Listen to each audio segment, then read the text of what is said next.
R.I. Presents. Sea People Mountain People Chapter 2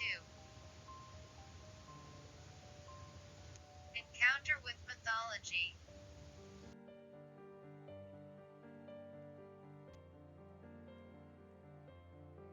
Previous overview. Although she was able to confirm that her parents and sister were safe, her policy of evacuating over the mountains remained unchanged, and Tokapcup began to move with about a dozen partners.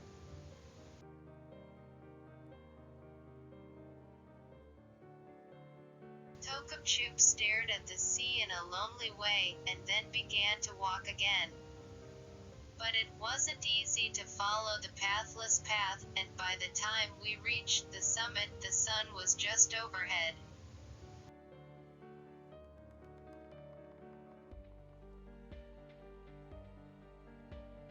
Looking in the direction of travel from the summit, I saw a mountain covered with dense trees stretching into the distance, and a river crawling along the valley floor.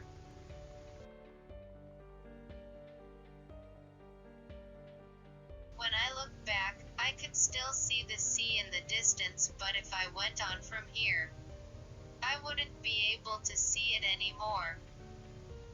But now, even though it's lonely, we have no choice but to move forward.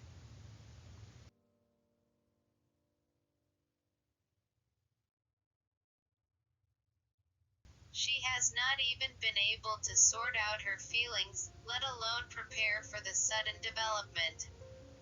Still, Tokapcup continued to walk forward again, with a heavy step.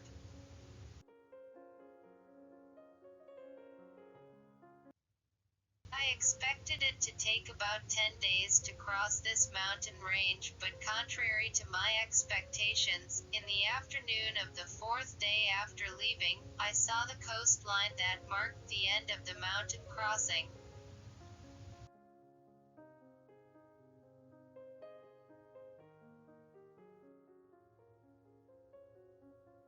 There were many small cotons near the coastline, and it felt like a village where families gathered.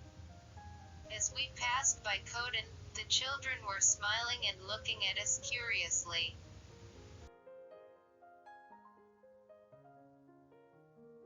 Tokapcup waved her hand, and the children responded by smiling and waving back. As we walked past the Coton to the coast, we saw adults doing some work around the boat.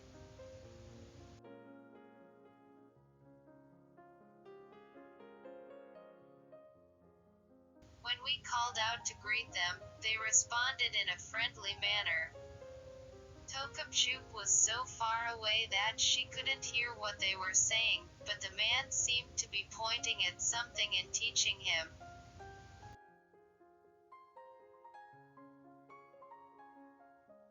After that, we headed to a small hill on the mountainside a little from the coast, and there were no rivers or ponds around, so I felt that it was a little inconvenient.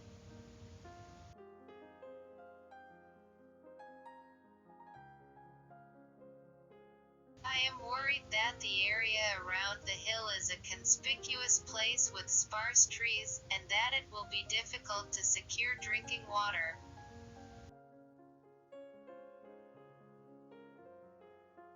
But this is a completely strange land.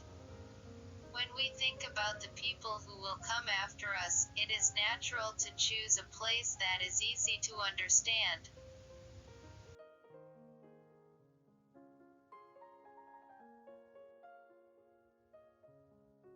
The men who were leading the way told us to rest here, and they went into a nearby bamboo forest and began to cut down a lot of bamboo and use it to make a simple bed.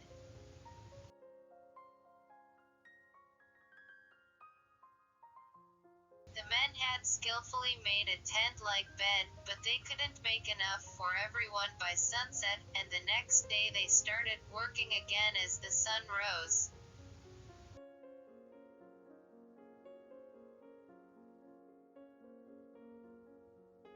However, the work was was interrupted by the arrival of a man, and the situation became more serious. He was the one who was in charge of organizing the people who would start moving after we left.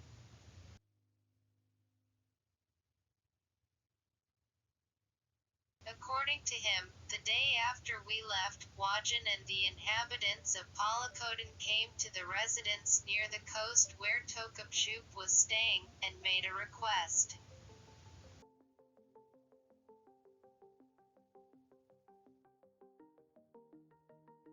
It was about wanting him to persuade Tokapcup to come back, and since they said her family was worried, he said things might be getting better.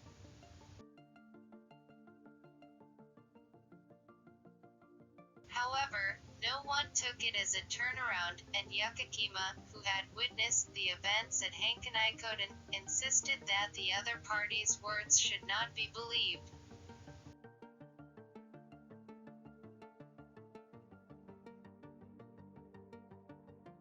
The conclusion was already decided before the discussion. As long as our whereabouts are known to the Wajan, we can't stay in this place for long.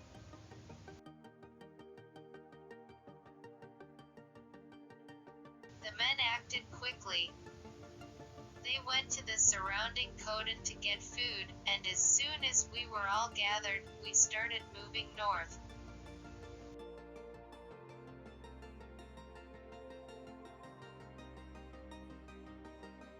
Everyone wasn't taking a proper rest, so fatigue should be at its peak, but the people around me were so tense that they forgot about their tiredness.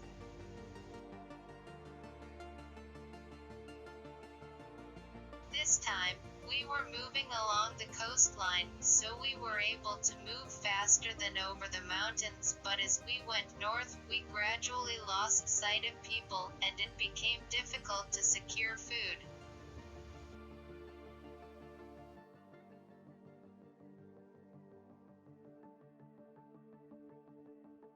When they found a small river not far from the sea where they could secure drinking water, they decided to stop and collect food at this place.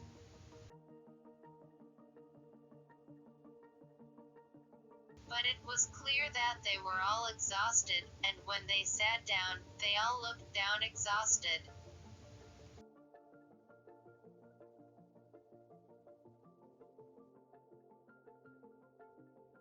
And then, as we sat there for a while, we saw a group of men from the same Ainu tribe walking along the shore a short distance from the place.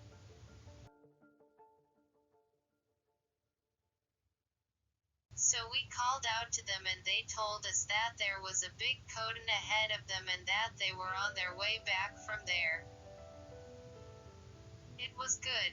If it's a big Kodan, we can rest assured.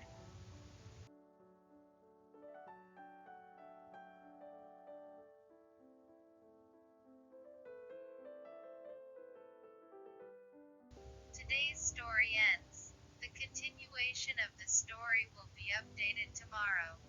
Please look forward to.